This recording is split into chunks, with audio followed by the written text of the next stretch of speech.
Well, Yeah, Bob.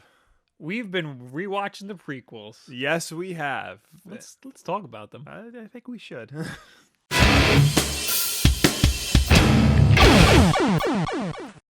So yeah, we've been rewatching the entire Star Wars saga up to leading up to next week's release of The Force Awakens. Yes. I finished the prequels. You, I think, just had. I'm very far behind. I only watched episode 1. Oh, really? But to be fair, it's been years since I've seen the Yeah. prequels because I absolutely hate the prequels. I think this is the first time I've seen them since they were in theaters. Me too. Yeah. And I'm surprised how much I remember. Well, I saw them on TV when they came Yeah, out. but I mean, like- I might have seen all of the prequels twice. I don't even think Yeah. I have. Like, I'm surprised how much I remember of them. Yeah. You know, it being so long since I've seen them. But, you know, now I've seen them in completion as an adult 10 years after Revenge of the Sith came out. Right. And, you know, all this time has passed. And, you know, I have a newfound outlook towards the prequels. Right. They're Me too. not great movies by a long shot.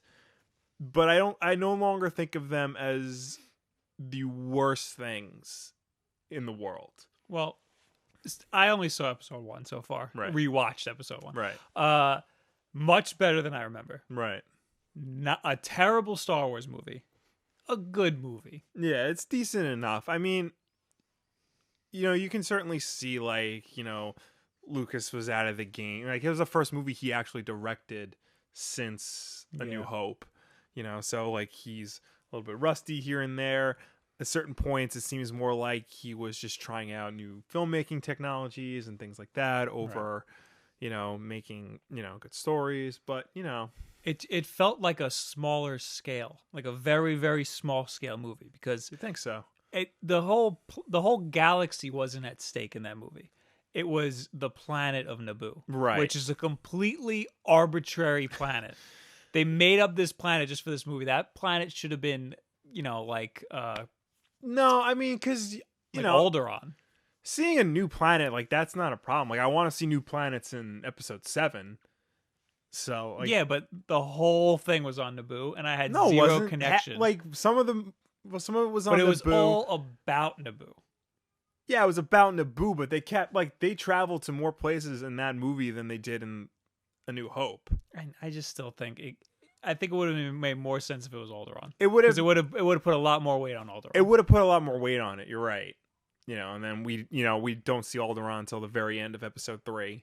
Right. So Yeah, because like that whole planet blows up. Yeah. Imagine like knowing all of this shit that goes on before it blows up. That'd be awesome. I think the problem was they didn't cast Bail Organa yet.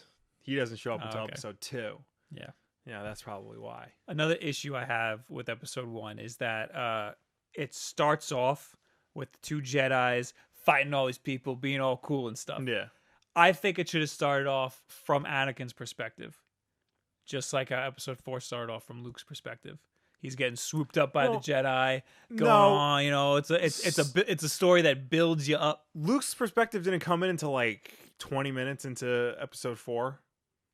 I mean, Yeah, granted, but it took a lot longer to meet Anakin. It took a Look, lot longer. we can sit here all day and armchair direct the prequels, right. you know, till the cows come home. I can sit here and tell you everything I think should have happened throughout all 3 movies, but that's really, you know, it's going to get us nowhere. So what are we talking? We're talking about if they're good movies. If they're good movies, if they're watchable movies, what merit they may have. Well, at episode all. 2 is the worst one. Yeah. You just watched it. Yes. Is it still the worst one? It is still the worst Star Wars movie. Okay. By far. There's a lot Is it wrong a with it. bad movie? It's not a great movie. Right. Well, neither was episode 1. Yeah. I mean, it definitely has, I think, the weakest acting. I think it has probably the least Star Wars-y script of all of them. The end where all the Jedis fight each other, like not that they fight each other, all the Jedis, you know, help, you know, to rescue Obi-Wan and Anakin and Padme. To me, that defeats the purpose of the Jedi. They're supposed to be, you know, basically monks. They're Right. supposed to be, you know, few of them. But at the end of this movie, there's like 1,000 of them. Exactly. They're all like fighting, you know, very well and stuff. Hey, you know, aren't they in a stadium in front of like millions of people? Yeah. Yeah. So all of a sudden, 20 years later, all these people just forgot that happened. Yeah, exactly. So there's that. There's the romance between Anakin and Padme that, has no chemistry. The Yoda fight scene. The Yoda fight scene. The scene in the 50s diner. Oh yeah. I got so mad watching that. I hate that scene so much. That is the most un-Star Wars thing in all of Star Wars. They didn't even try to make it look like anything else. Yeah, it was just legit. It was legit a 50s diner. That bothers the hell out of me. I don't get a feel from these movies that I do from the original trilogy, right? Or to be honest, the trailer, of The Force Awakens feels like the original trilogy. I don't get that sort of feeling from. You definitely get a sense that the people who are making The Force Awakens know this and are doing everything they can to remind you of the original trilogy, in certain ways. George Lucas just saw The Force Awakens and he said, fans will like this. This is a movie for fans. And he knows. I just think like the original movies, the original trilogy, and even The Force Awakens, it feels like it's like just the heroes are just regular old people. Yeah. And they're being built up to be these great heroes over a long period of time. And you get to see their journey. And that is what Star Wars is. That's what we need. And the world is very oppressive, and you see that. I think like what I like about the trailers for The Force Awakens is that, everything looks real and tactile. That's really Stormtrooper armor. That's really a droid that they built. There's real props, and they're filming it on 35 millimeter film. Whereas the prequels, everything was digital. Everything was on a green screen. Everything was CGI. I will say though, there's a documentary. It's on Netflix. It's called Side by Side. It's by Keanu Reeves.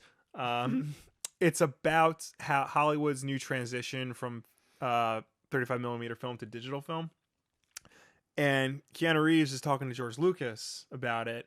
When he was making episode 2, which was the first one shot on digital, everybody was like mad and furious at him. He was like, what are you doing? You're going to ruin cinema. This is the worst thing you could do. And he's showing them clips of episode 2, and they're like, you're lying. That's not shot on digital. That's film. What are you doing, George? Stop, jerking us around. And like, but he was right.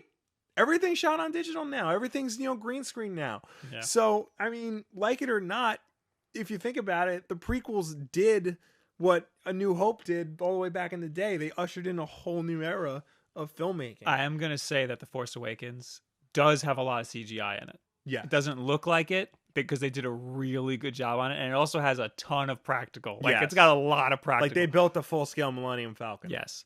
But it also has a lot of CGI. But it's just really good CGI. Yeah. When CGI is really good, you don't notice it. Yeah. And it's great. I think the fact that they're using a lot of practical effects and a lot of practical stuff so they have things to work off of, I think helps, make the CGI they just look know better. What needs to be practical and what doesn't. Yeah. If you have practical stuff next to the CGI stuff, if you do it right, you can make it look great. Yeah. The problem with the prequels is they were doing that when they didn't have it all figured out yet. Yeah. By now we've got all the kinks worked out. Yeah. It's like how I like to say the N64 era was garbage because they didn't have all the kinks They were worked trying out. new things before the Well, I mean, I guess you could say the prequels were ahead of its time, but I mean, but like, looking back at it, some of the CGI is terrible. Yeah. Revenge of the Sith actually holds up pretty well. Yeah. Revenge of the Sith. Yeah. Revenge of the Sith was the best one of the prequels. Yeah. A lot of people say. I haven't seen it in 10 years. So, would you say that? I don't know, because I mean, if you remove Jar Jar Binks from the Phantom Menace, it's a better movie by 1,000-fold. Really? Yeah. Like, I still didn't.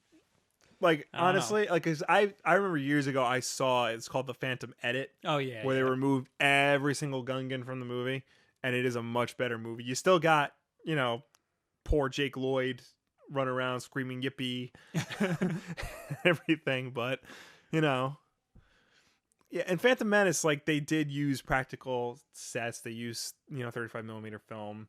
It looks the worst of them all, but in terms of like the aesthetic, it looked more Star Warsy than the other ones did. I hate the chrome ships.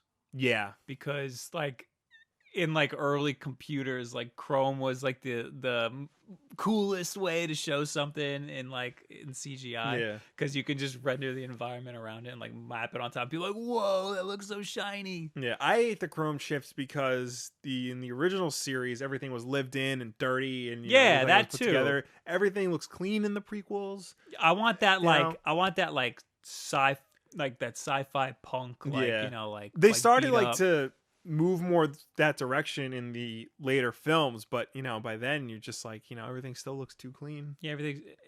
It was too nice. Yeah. In the prequels, I wanted there to be some desperation. Yeah. and there wasn't enough of that.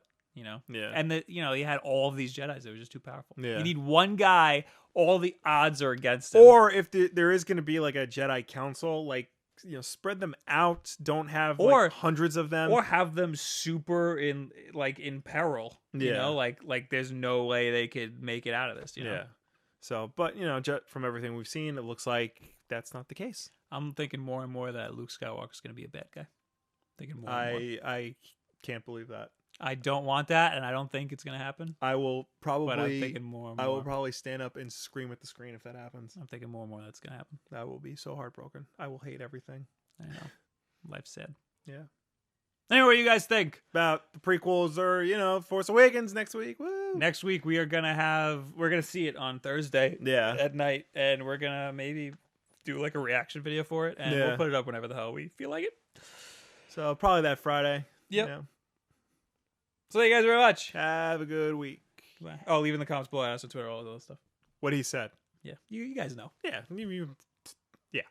He's one of the only superheroes where it's been acknowledged that he has a different voice from that of his alter ego, Bruce Wayne, and this is acknowledged by DC Comics and the general public. Superman sounds exactly like Clark Kent, Peter Parker sounds exactly like Spider-Man, but Batman and Bruce Wayne sound totally different. Developers are notoriously overworked as it is. So when a publisher does some market research and it turns out the testers don't like your main character, then the developers are forced to make massive changes. Oh, and by the way, you gotta hit that same deadline.